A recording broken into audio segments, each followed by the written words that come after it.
എല്ലാ പ്രിയപ്പെട്ടവർക്കും സ്നേഹ സന്ദേശത്തിൻ്റെ ആരാധനാമൃത ചിന്തകളിലേക്ക് സ്വാഗതം. ഇന്നത്തെ ചിന്തയ്ക്കായി എഫേസ്യർക്ക് എഴുതിയ ലേഖനം 2-ാം അധ്യായം അതിൻ്റെ 12-ാമത്തെ വാക്യം വായിക്കുന്നു. അക്കാലത്ത് നിങ്ങൾ ക്രിസ്തുവിനെ കൂടാതെയുള്ളവരും ഇസ്രായേൽ പൗരതയോട് സംബന്ധമില്ലാത്തവരും വാഗ്ദത്തത്തിൻ്റെ നിയമങ്ങൾക്ക് അന്യരും പ്രത്യാശയില്ലാത്തവരും ലോകത്തിൽ ദൈവമില്ലാത്തവരുമായിരുന്നു എന്നോർത്തുകൊള്ളുവിൻ. ഇവിടെ അപ്പോസ്തലനായ പൗലോസ് നമ്മെ ഓർമ്മപ്പെടുത്തുന്ന, നാം ഓർക്കേണമെന്ന് പറഞ്ഞിരിക്കുന്ന ഒരു വസ്തുതയാണ്. നാം ആരായിരുന്നു എന്നതാണ്. ഇന്ന് നാം ദൈവത്തിൻ്റെ മക്കളായി, ദൈവത്തെ ആരാധിക്കുന്നവരായി, ചേർത്തു പറഞ്ഞാൽ കർത്താവായ യേശു ക്രിസ്തുവിലൂടെ നീതീകരിക്കപ്പെട്ടവരായി, രക്ഷിക്കപ്പെട്ടവരായി, ദൈവത്തിൻ്റെ പ്രിയ മക്കൾ എന്നുള്ള പദവിയിലായിരിക്കുന്നു. എന്നാൽ നമുക്കൊരു പഴയ കാലമുണ്ടായിരുന്നു. ഇവിടെ പറയുകയാണ്, ഇന്ന് ക്രിസ്തുവിലുള്ളവരെങ്കിൽ നാം ക്രിസ്തുവിനെ കൂടാതെയുള്ളവരായിരുന്നു. ഈ ലോകത്തിൻ്റെ ഗതിക്ക് ജീവിച്ചവരായിരുന്നു.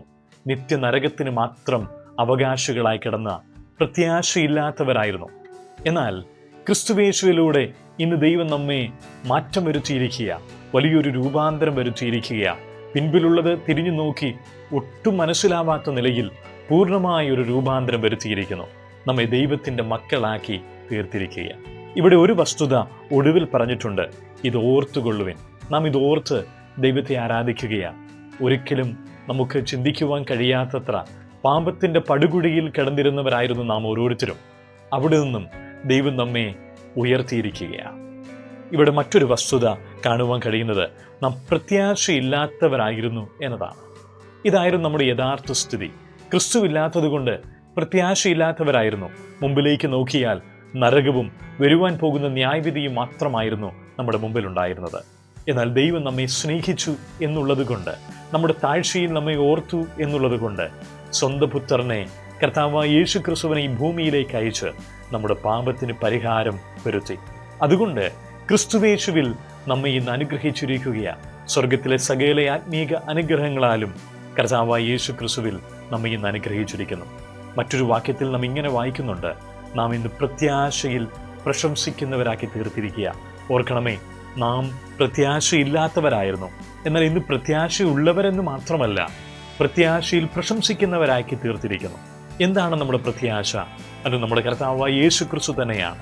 നമ്മുടെ പാപത്തിന് പരിഹാരം വരുത്തിയ പാപരഹിതനായ കർത്താവായ യേശു ക്രിസ്തു നമുക്ക് വേണ്ടി മരിച്ച് അടക്കപ്പെട്ടു. 3-ാം ദിവസം നാം പാട്ടുകാരനോട് ചേർന്ന് പാടുന്നത് പോലെ, ഉലകമഹാന്മാർ അഖിലരും ഒരുപോൽ കല്ലറകളിൽ ഉറങ്ങുമ്പോൾ കല്ലറകളെ ഭേദിച്ചുയർത്തെഴുന്നേറ്റ് ജീവിക്കുന്ന ഒരു കർത്താവ് നമുക്കുണ്ട്. സ്വർഗത്തിൽ നിന്നും വേഗം മടങ്ങി വരുവാൻ പോകുന്നു. നമ്മെ ചേർക്കുവാൻ മടങ്ങി വരുവാൻ പോകുന്നു. കർത്താവ് മടങ്ങി വരുമ്പോൾ നാം കർത്താവിനോട് കൂടെ നാം ആരാധിക്കുന്ന ഒരു സുദിനം നമ്മുടെ മുമ്പിലുണ്ട്. അപ്പോൾ പിൻപിലുണ്ടായിരുന്ന ഈ ഒരു കാലം നമുക്ക് ഓർത്ത്, നാം ക്രിസ്തുവിനെ കൂടാതെയുള്ളവരും ലോകത്തിൻ്റെ ഗതിക്ക് ജീവിച്ചവരും ദൈവമില്ലാത്തവരും പ്രത്യാശയില്ലാത്തവരുമായിരുന്നു. എന്നാൽ ഇന്ന് നമ്മെ ദൈവമുള്ളവരാക്കി, ക്രിസ്തുവുള്ളവരാക്കി, പ്രത്യാശയുള്ളവരും പ്രത്യാശയിൽ പ്രശംസിക്കുന്നവരും ക്രിസ്തുവേശുവിൻ്റെ സമാധാനമുള്ളവരുമാക്കിയിരിക്കുകയാണ്. ദൈവനാമം വാഴ്ത്തപ്പെടുമാറാകട്ടെ.